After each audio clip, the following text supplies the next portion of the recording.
Buenos días, mi nombre es Félix Sánchez y les voy a hablar sobre el transporte de agua y el flujo en el sistema tubular.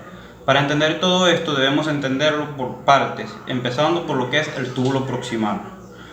La función del túbulo proximal es la de disminuir el total de la carga filtrada en un 70 o 80%, reabsorbiendo el agua, la glucosa, los fosfatos, los aminoácidos, entre otras cosas.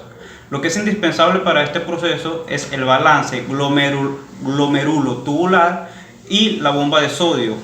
Con respecto a los transportadores, sus funciones que aparecen en las los transportadores que aparecen en las diapositivas, sus funciones son la de transportar la glucosa, los aminoácidos y el fosfato absorbido, además de segregar iones de hidrógeno y a su vez reabsorber lo que es el bicarbonato de sodio y transportarlo. Con respecto a la sal de Henle, su función es la de permitir al riñón formar la orina, ya sea concentrada o diluida. Claro que la concentración final de la orina no está determinada por el asa de Henle, sino más bien por el túbulo colector. Entre los transportadores, su función son casi igual a la del túbulo proximal, que es el de reabsorber el bicarbonato que no fue reabsorbido por el túbulo proximal y transportarlo. Solo que la diferencia sería que uno de los transportadores permite el ingreso del par de iones de amonio y amoníaco para ser absorbidos por el túbulo colector. El túbulo distal y su funcionamiento viene junto a lo que son sus transportadores, que básicamente sería la de absorber lo que es el sodio, el cloro y el calcio. El túbulo colector se divide por segmentación y su función en tres partes, lo que sería el túbulo cortical, el túbulo medular y el túbulo papilar. Las funciones del túbulo cortical serían la de absorber el sodio y secretar lo que sería el potasio y el hidrógeno. Con respecto al túbulo medular y el papilar, su función sería la de mantener el pH urinario bajo, reducir el pH intersticial a nivel papilar o controlar el pH intersticial a nivel papilar y excretar las concentraciones de orina. Muchas gracias. Hola, mi nombre es Rosini Colmenares y hoy le hablaré sobre la capacidad de absorción y secreción en los túbulos. Los riñones filtran sustancias no deseadas en la sangre y producen orina para excretarla. Los tres pasos principales para la formación de la orina es la filtración, la absorción y la secreción. A continuación les hablaré un poco sobre la reabsorción tubular. Es el paso de sustancias del túbulo hasta la sangre, el cual la nefrona elimina el agua y los solutos de los líquidos tubular y los devuelve a la sangre. El túbulo proximal, en él se realiza la reabsorción y secreción de los principales solutos. Pasivamente absorbe entre un 60 u 80% del agua, del sodio y otros elementos filtrados, y casi la totalidad de la glucosa, aminoácidos, bicarbonato, potasio y algunas proteínas. En el asa de Henle, el 20% del agua filtrada se produce gracias a la acumulación de cloruro de sodio y de urea en la mezcla, que genera un gradiente iónico necesario para poder reabsorber el agua. El túbulo contorneado distal aproximadamente absorbe el 7% del sodio filtrado junto con las cantidades de agua y secreta los iones, el potasio e hidrógeno. Bueno, mi nombre es Franklin González y les voy a exponer sobre los mecanismos que regulan los movimientos del agua y los movimientos de los solutos en los túbulos renales. Básicamente podemos decir que existen dos mecanismos, vías o transporte, que se encargan de regular los movimientos de estos, como lo son la vía transcelular y la vía intercelular. En la vía intercelular, esta está dividida en dos, las cuales son el arrastre por solvente y la difusión simple. El agua suele pasar por arrastre de solvente en la vía intercelular y dependiendo de la permeabilidad existente en cada región tubular, los movimientos del agua atraen o arrastran pequeños solutos de pequeño radio. Por otra parte, por difusión simple, en función a los gradientes químicos existentes a ambos lados de los túbulos, pasan pequeños solutos no cargados, siempre y cuando la permeabilidad de estos sea apropiada. Por último, por la vía transcelular, se producen las principales transferencias de solutos, los cuales son transferidos mediante mecanismos de transporte activo, secundario o transporte facilitado. Dentro de estos transportes facilitados podemos encontrar diferentes tipos, como lo son el cotransporte y antitransporte. También debemos mencionar que dentro de estos se encuentran algunos que muestran un umbral específico para cada solvente, los cuales son denominados transportadores con TM o saturación del mismo. Muchas gracias. Buenos días, mi nombre es María Celeste Castro y a continuación les hablaré sobre el mecanismo de concentración y dilución de la orina. El riñón tiene la capacidad de producir una orina concentrada o diluida dependiendo de las necesidades del individuo. Esto está dado por la regulación de la excreción de agua sin cambios importantes en la excreción de solutos. Mecanismos renales para excretar la orina diluida. El filtrado glomerular recién formado tiene una osmolaridad de 200 miliosmol por litro, igual a la del plasma. A medida que vaya a lo largo de la nefrona, la osmolaridad varía. La formación de orina diluida se basa en la continuación de reabsorción de solutos en los segmentos distales del sistema colector y la no reabsorción de agua. El líquido que deja el asa ascendente de Henle y la tercera parte del túbulo distal está siempre diluido, sea cual sea la concentración de ADH. Mecanismo para excretar la orina concentrada. El agua se pierde continuamente a través de varias vías. La formación de orina concentrada se basa en la excreción continua de solutos y el aumento de la reabsorción de agua. Esto se reduce orina. El riñón tiene la capacidad máxima de concentrar la orina entre 1200 y 1400 miliosmol por litro. Esto determina el volumen de orina obligatorio. El volumen de orina mínimo que debe excretarse es de 0.5 litros por día y se calcula dividiendo la cantidad de solutos excretados por día y la cantidad máxima de concentración. Mecanismo contracorriente. Este se sustenta en la disposición anatómica de las asas de Henle y los vasos rectos. También los túbulos colectores desempeñan un papel crucial en este mecanismo. Circulación de la urea. La urea aporta un 40 a 50% de la osmolaridad del intersticio medular. Cuando el riñón está formando orina concentrada, la concentración de urea en el líquido tubular aumenta a medida que el líquido tubular avanza hacia la rama ascendente del asa de Henle. En la rama ascendente gruesa, túbulo distal y colector cortical aumenta aún más, debido a que son impermeables a la urea. Con niveles altos de ADH, la reabsorción de H2O de agua y aumenta aún más la concentración de urea.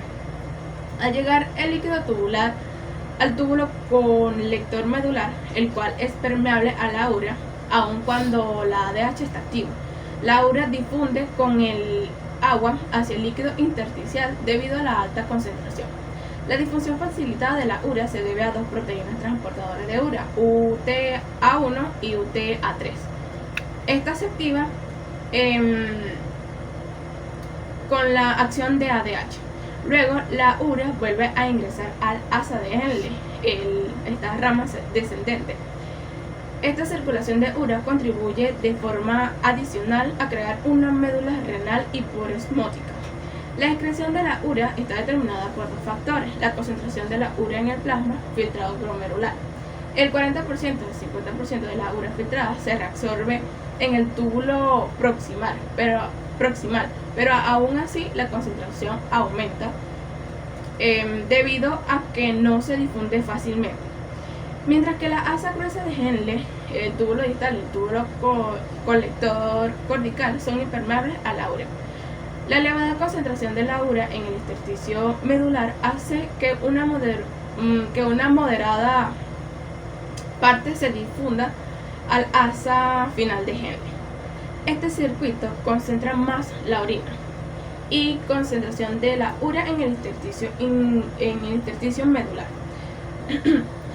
Cuando hay demasiada agua en el cuerpo, se excreta más urea del cuerpo y por ende la concentración de la osmolaridad y de la concentración de sodio del líquido extracelular. Sistema de osmorreceptores ADH. Los osmorreceptores están situados en el hipotálamo anterior y cerca de la región anteroventral del tercer ventrículo. Estos detectan variaciones de la osmolaridad, la disminución de la volemia y presión. Cuando aumenta la osmolaridad, estas envían señales para inhibir la liberación de ADH. Cuando disminuye la osmolaridad, los osmorreceptores envían señales para inhibir la liberación de ADH. La osmolaridad se mantiene en 400 miliosmol debido al transporte continuo de iones desde la rama ascendente gruesa. La llegada del nuevo líquido desplaza el líquido hiperosmótico de la rama descendente a la rama ascendente. La bomba activa en la rama ascendente gruesa establece gradiente osmótico de 200 miliosmol por litro entre el líquido tubular e intersticio medular. La ADH actúa a nivel del túbulo distal y colector cortical principalmente. El hecho de que se activa principalmente en la corteza y no en la mitad ayuda a concentrar la hiperosmolaridad del intersticio medular. En los túbulos colectores medulares se sigue reabsorbiendo agua por acción de la ADH, pero en mucha menor proporción debido a que la mayor parte se reabsorbe a nivel cortical. Síntesis de la ADH. Estas hormonas se sintetizan en el hipotálamo, núcleo superaóptico y paraventricular, y se secreta en la neurohipófisis. Cuando aumenta la osmolaridad del plasma, los osmorreceptores captan este aumento de la osmolaridad y estimulan al núcleo superaóptico principalmente, y se libera la ADH.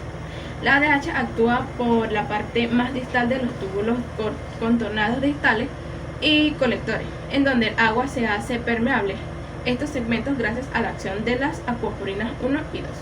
El resultado de la disminución de la osmolaridad debido a que el agua disminuye la concentración del sodio en el espacio extracelular.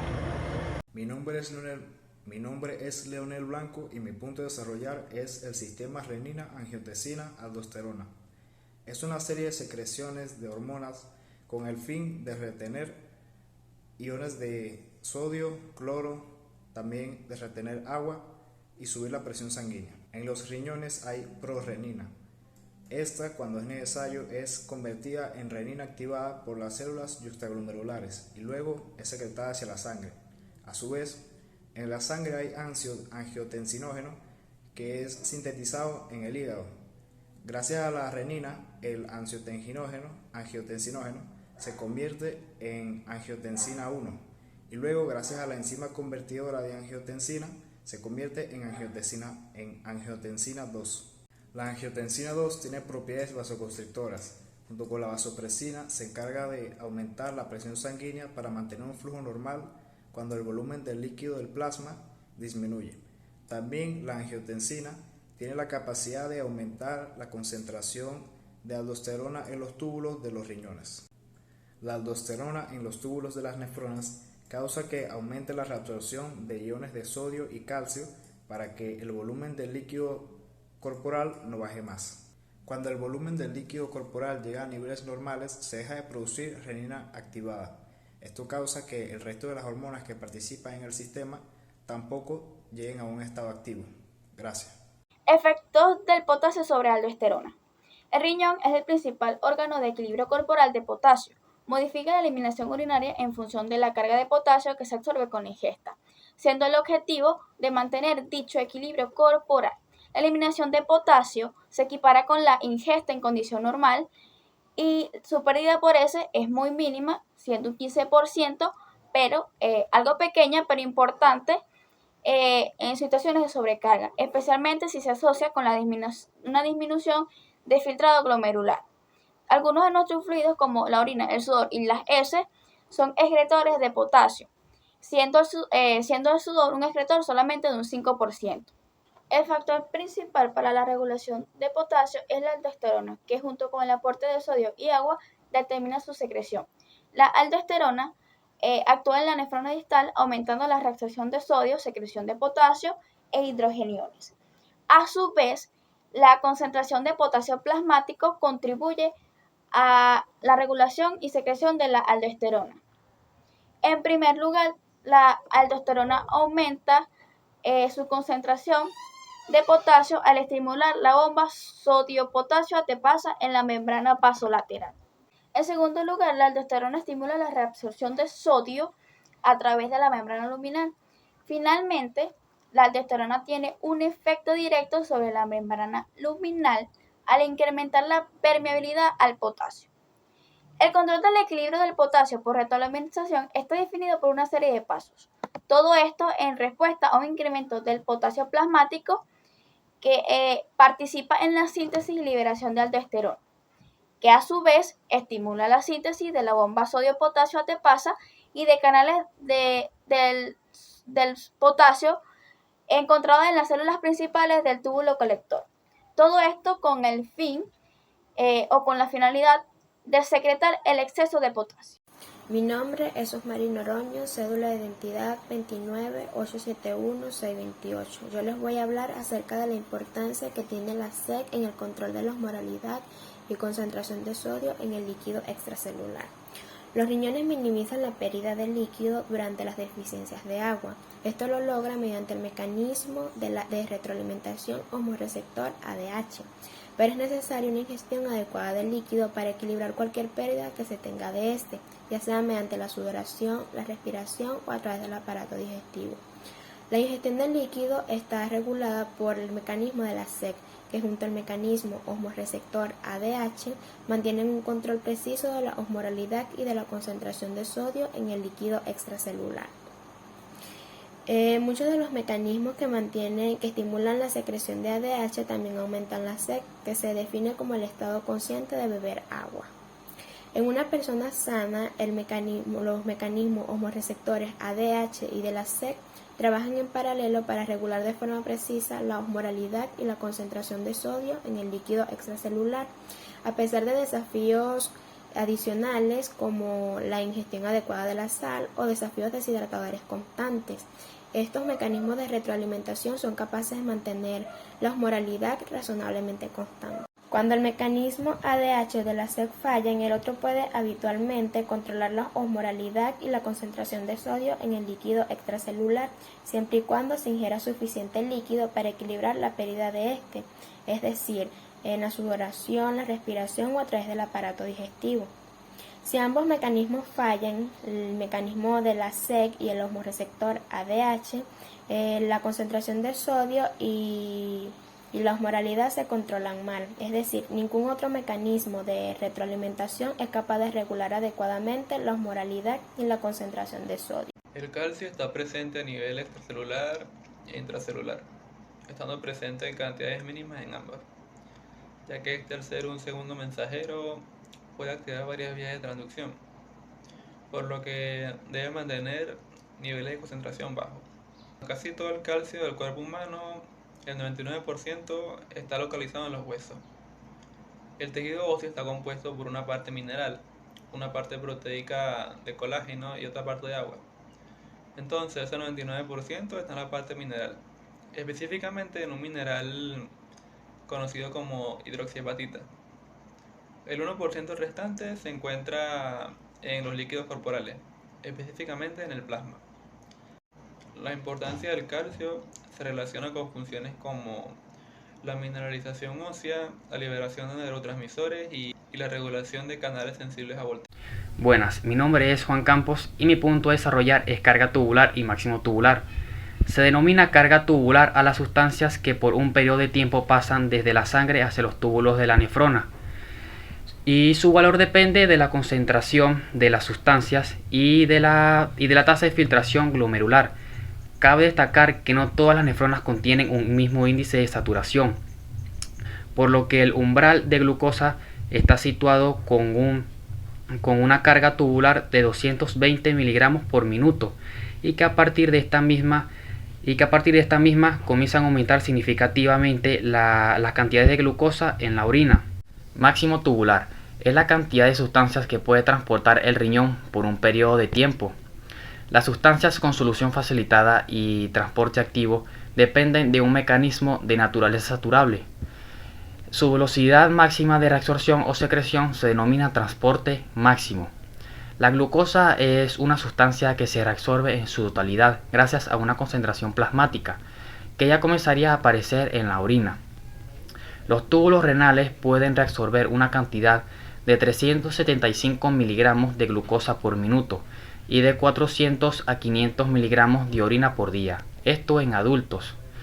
Estos túbulos renales forman parte de las estructuras que llevan a cabo más demanda energética dentro del riñón. Buenas, mi nombre es Luis Ángela Guarecuco y a continuación yo les voy a hablar un poco sobre aclaración osmolar tubular. Si se resta el volumen de la orina por minuto, el valor del aclaramiento osmolar se obtiene el aclaramiento de agua libre o exceso de agua eliminada, por encima de la que sería necesaria para excretar una orina isotónica. Si tiene un valor positivo, el organismo elimina orina hipotonical y en consecuencia pierde agua. Si el aclaramiento del agua libre es un valor negativo, la orina es hipertónica y el organismo recupera agua. Factores que afectan la intensidad de eliminación del volumen del líquido. Las variaciones que afectan al sodio repercuten en el volumen del líquido extracelular, originando complejos mecanismos de respuesta para el restablecimiento de los valores fisiológicos. Todas las sales de sodio circulantes se filtran a nivel glomerular, de ellos se reabsorben el 96 y el 99% dependiendo de la ingesta de sodio. Son excretados entre 150 y 1000 equivalentes diarios que coinciden con lo aportado por la dieta.